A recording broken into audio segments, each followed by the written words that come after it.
Aujourd'hui à l'émission, on cuisine le lafidi et on découvre la Guinée avec Tierno.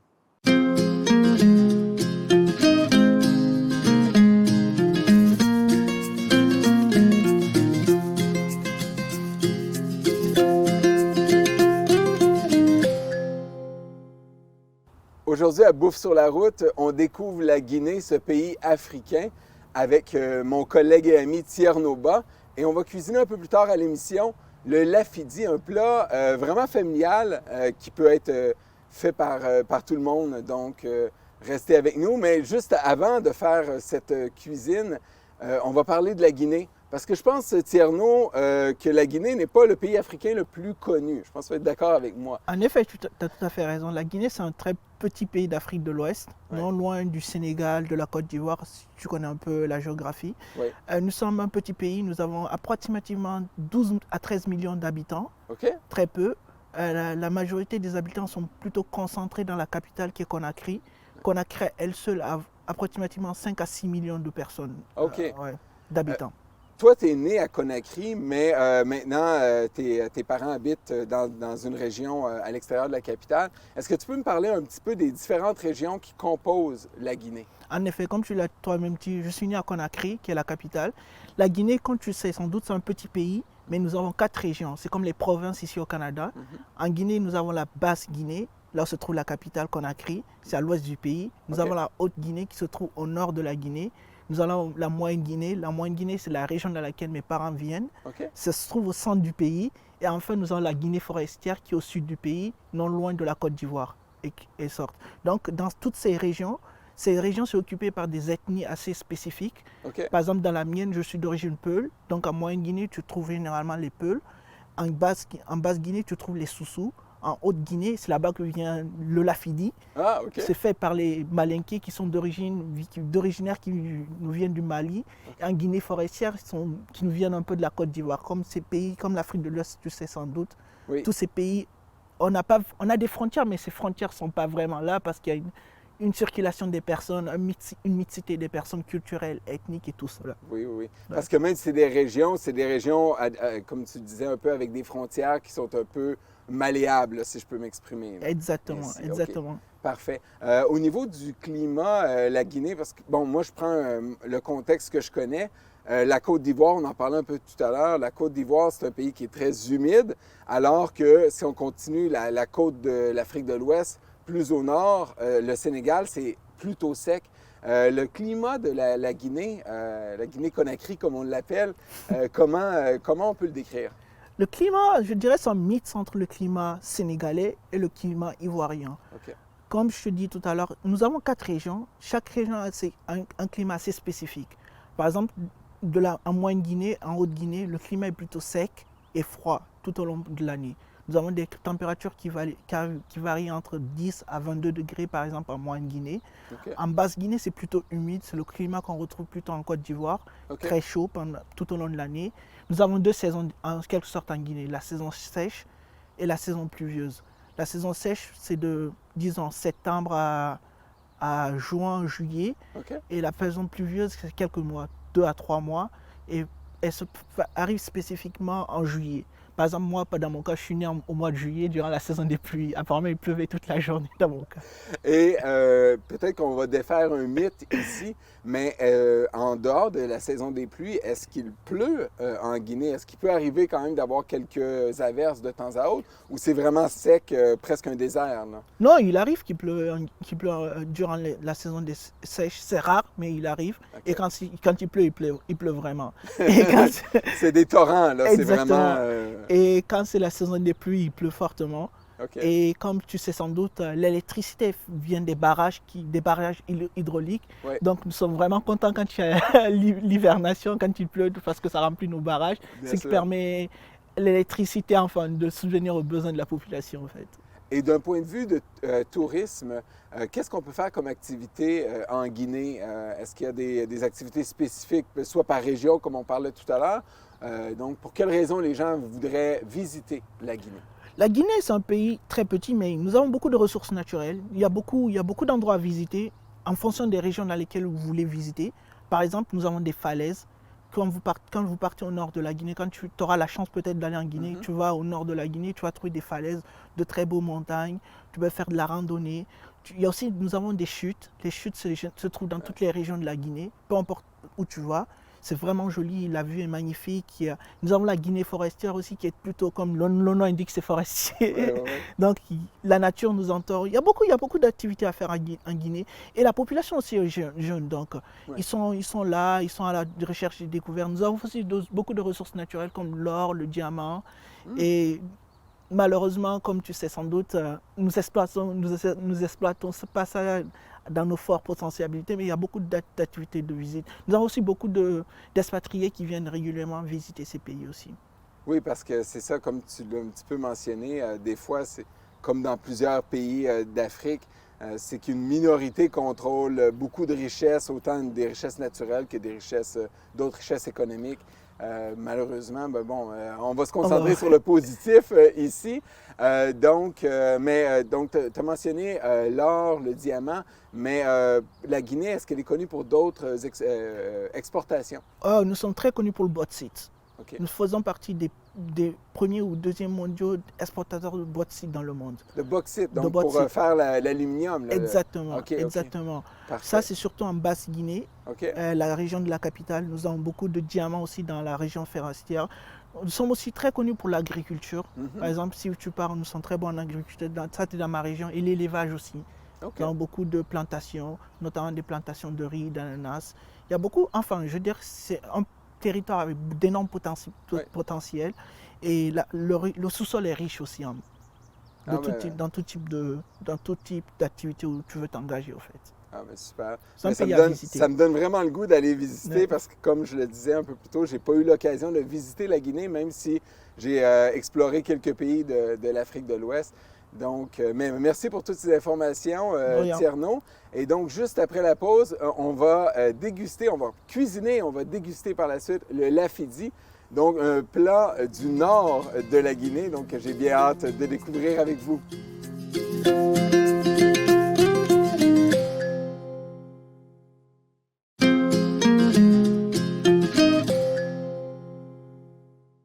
Donc, c'est maintenant le moment de passer à la cuisine et de préparer ce lafidi, donc ce plat guinéen. Merci Tierno de m'introduire à la cuisine guinéenne. Donc, on va commencer en préparant la sauce au poisson. Donc, la sauce au poisson, bien sûr, ça va être du maquereau et la tomate, les oignons, l'ail et de l'oignon vert. On va créer une petite pâte avec ça qu'on va ensuite faire cuire à la poêle dans quelques instants. Donc, je te laisse débuter avec la coupe de l'oignon, de la tomate et de l'ail pendant que je fais l'oignon vert et le maquereau. Donc, c'est quand même important, quand on fait cette portion-là, d'aller avec des morceaux qui sont quand même assez petits parce qu'il faut savoir qu'on veut concevoir une petite pâte. Donc, on ne veut pas avoir des morceaux qui sont très, très gros. Il faut savoir aussi que on va essayer de créer un ensemble assez homogène. Donc, voilà pourquoi on va cuire ça et on va intégrer ça à l'huile de palme tout à l'heure. Et là, voilà. Est-ce que, Tierno, tu étais quelqu'un qui cuisinait beaucoup avec ta mère ou avec tes parents quand tu étais plus jeune? Oui, de temps en temps, j'assistais un peu avec ma maman pour voir ce qu'elle faisait. Oui. Puis est-ce que tu cuisines, malgré que tu sois au Canada, est-ce que tu cuisines encore souvent des repas soit guinéens ou africains? De temps en temps, rarement, mais si, de temps en temps. Donc pour la caméra, on dit oui, on en cuisine de temps à autre. Exactement, okay, oui. Pour la caméra. Mais ça doit être quand même quelque chose qui te rappelle le pays, donc c'est plutôt quand tu vas en visite. Exactement, à chaque fois que je vais en visite, je suis quand même très content de goûter les plats du pays, tu vois. Bien sûr, bien sûr. C'est toujours bon de se ressourcer et de goûter à la cuisine guinéenne. Oui. Donc, au niveau du poisson, donc la recette mentionne le maquereau. Le maquereau peut être fumé, si vous avez accès à du maquereau fumé. Il peut être aussi frais. Et donc, ce que j'ai fait, c'est que préalablement à l'émission, j'ai fait cuire le maquereau. J'ai créé des petits filets de maquereau et j'ai fait ça là, à la maison avant. Donc, si vous voulez faire la même recette en camping, éventuellement, on peut penser de faire cuire certains ingrédients à l'avance parce que c'est quelque chose quand même qui peut être assez long. Quoique, bon, si on veut remplacer le maquereau par une pêche quotidienne, donc une pêche que vous auriez fait dans la journée, c'est quelque chose de tout à fait possible. Et même, on pourrait faire un lafidi avec, par exemple, une truite que vous auriez pris à la sortie du lac. Donc, c'est certain que ça ne donnera pas exactement le même goût, mais on peut essayer des choses. Hein? Donc, je vais commencer déjà à intégrer donc l'oignon avec le poisson. Est-ce que ça va bien de ton côté? Oui, ça va super bien. Je vais juste prendre... Il ne reste plus que Bon, l'oignon. je te laisse aller avec le petit oignon. Et on mélange, donc on essaie de quand même créer quelque chose, comme je disais, plutôt d'homogène. Donc, on peut y aller avec la main. Pour les gens qui ne veulent pas avoir nécessairement l'odeur de poisson sur les doigts, on peut bien sûr mettre des gants ou encore y aller avec tout simplement un outil, un ustensile. Vraiment, mon père déteint sur moi. Il serait très fier que j'appelle les ustensiles des outils, mais bon, parlons correctement. On va bien sûr faire ici donc ce mélange. Et là, l'oignon s'en vient dans quelques instants. Bientôt. Je ne veux pas te mettre trop de pression, là. Hein? Bientôt, ça s'en vient. ça va, il n'y a pas de problème. Donc, voilà. Comme je vous disais, c'est ça. Donc, on peut utiliser différents types de poissons. On peut prendre du poisson fumé, on peut prendre du poisson frais. Les gens vont donc y aller là, vraiment selon leur plaisir. Donc, c'est bon, tu peux et j'ai incorporé. Merci. Donc, on incorpore. Et je vais te demander, pendant que je vais continuer un peu à faire le mélange, de partir le rond. Donc, je te montre, on ouvre au maximum, comme ça, et on pèse quelques coups comme ça ici. Et là, ça vient de partir. Et là, on réduit parce qu'on ne veut pas non plus que ce soit trop fort. Donc, vers la droite pour réduire. C'est bon, je crois. Ouais, ça c'est bon. Et là, tu peux mettre un peu d'huile de palme. Un peu d'huile. Donc, on disait, peut-être pour la quantité, environ un demi-verre d'huile. Donc, hein, une mesure qui est très africaine, demi-verre. Un demi-verre. Donc, on peut aller peut-être un petit peu plus. Là, je pense que c'est... Oui, je pense que c'est bon, là, comme ça. On essaie d'en rajouter un peu. Ah, peut-être un peu, oui. Ouais. Tu connais bien la recette, tu l'as vu faire plus souvent que moi, ça c'est certain. Exactement. On a les papillons qui viennent chez nous, ils apprécient, on dirait, la nourriture. Bien, exactement, puis je les comprends, ça sent déjà très bon. Donc, dès qu'on va voir l'huile grésiller, on va mettre le mélange et on va aussi ajouter, j'ai préparé une petite tasse d'eau, une tasse camping, donc vraiment, j'ai pris une tasse qui était dans mon jeu de camping et on va y aller avec ça. Donc, ça commence, je crois que c'est bien. Hein? Je pense qu'on devrait attendre un peu encore. Oui, OK. Un peu encore. Parce qu'elle commence à fumer quand même. Oui. Ah. C'est vraiment une odeur particulière pour ceux qui n'ont jamais goûté à l'huile de palme. Souvent, elle a mauvaise presse, l'huile de palme, mais en fait, il ne devrait pas avoir de raison qu'elle ait mauvaise presse parce que vraiment, elle est à la base de plusieurs plats africains. Et donc, on va y aller. Donc, j'y vais. Là. Ah, on y va. Et on ajoute immédiatement le verre d'eau. OK. Et là, j'ai oublié de prendre un petit instrument de cuisine. On va prendre un couteau. Je ne vous recommande pas ça à la maison, mais on va mélanger pour vraiment créer cette pâte. Et l'idée, c'est vraiment que ça réduise et que tout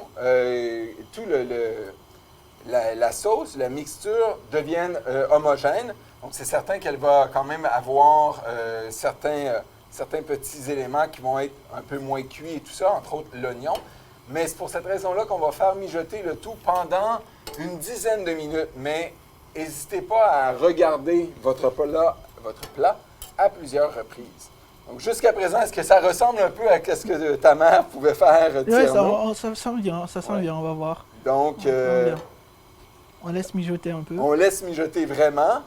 Donc, on va laisser mijoter, comme on disait.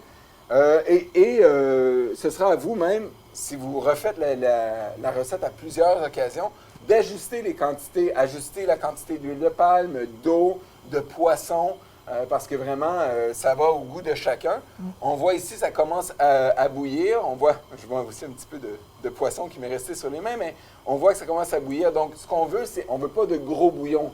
On veut que ça mijote. Donc, on va réduire encore un peu,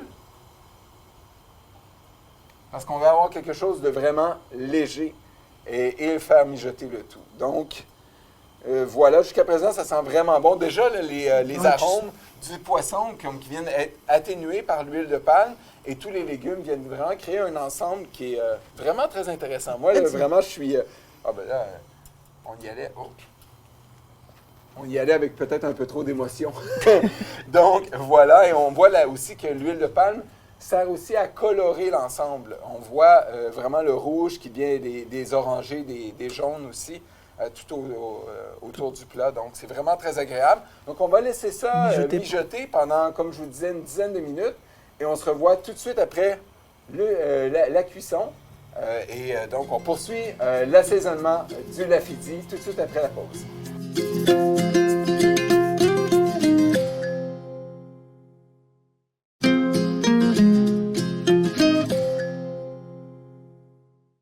De retour à l'émission, donc la concoction de sauce au poisson est maintenant vraiment à consistance désirée. Donc on va juste passer, si tu peux, je vais te demander de déposer juste là, s'il te plaît, Tierno. Bien sûr. Non, c'est vrai, je m'excuse, Tierno, on oubliait l'assaisonnement. Oui, c'est vrai, on doit le mettre. Tu peux le ramener. Je suis désolé pour ça. Donc, et on va aller avec un petit peu de Sumbara. Oui. Donc, Sumbara, on en Pour met... donner un peu d'assaisonnement de goût au plat. C'est ça. Donc, c'est une épice typiquement africaine. Hein? Exactement, exactement. Et l'odeur est un peu particulière. C'est quelque chose dont notre odorat, notre palais n'est peut-être pas habitué, mais qui gagne à être découverte. Et on a aussi un petit cube de Maggi, qui est une compagnie qui fait de... Ah ben je vais y aller au couteau, c'est un petit peu plus dur. Tu peux le mettre, ça va fondre dedans, je crois. OK, on va juste y aller grossièrement alors. Ça va fondre dedans. Voilà. Et donc, on va juste laisser peut-être encore 30 secondes. Pendant ce temps-là, je vais demander à Tierno de couper quelques tranches d'aubergine, simplement pour présenter le plat au niveau final. T'as oublié un peu le sel? Oui, mais t'aimes beaucoup le sel? Non, pas trop. OK, donc on ne mettra pas de sel, mais si vous aimez salé, donc, ouais. Parce que justement, avec les nouvelles épices, c'est la première fois que je cuisine cette recette. Je vais essayer de mettre un peu le sel de côté, mais si, bon, vous êtes des habitués du lafidi, à ce moment-là, n'hésitez pas, vous pouvez rajouter du sel. Ça prend forme, hein? Oui, mais là, ça, je pense que c'est parfait. Oui, c'est parfait. Donc, on va aller de l'autre côté. Je vais tout de suite partir. On va réchauffer le riz qui sert à faire notre montage final. Et on va couper l'aubergine? On coupe l'aubergine, oui, tout à fait. OK. Et moi, de mon côté, je vais couper des gumbos. Les gumbos, c'est un... Ils considèrent ça parfois un fruit, parce que quand même, à l'intérieur, on voit des petits grains. Je ne sais pas si on peut le voir à la caméra, mais on a des petits grains. Donc, on peut considérer ça un fruit. Et on va donc incorporer ça au riz. Je vais faire chauffer ça dans quelques instants. Et ça va rendre le riz un peu plus gélatineux. Donc, un peu gluant. Ouais. Un peu gluant, exactement. Et là, on entend... En petites tranches? Comment? Tu veux que je coupe ça en petites tranches?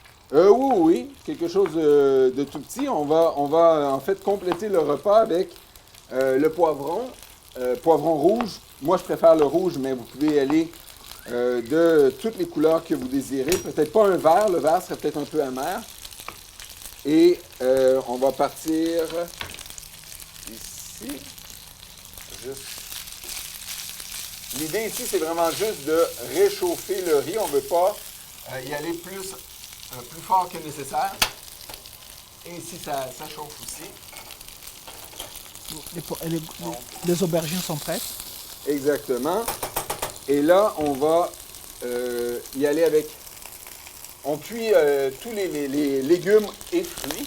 On met le poivron? Oui, on peut mettre les aubergines. Je termine le poivron.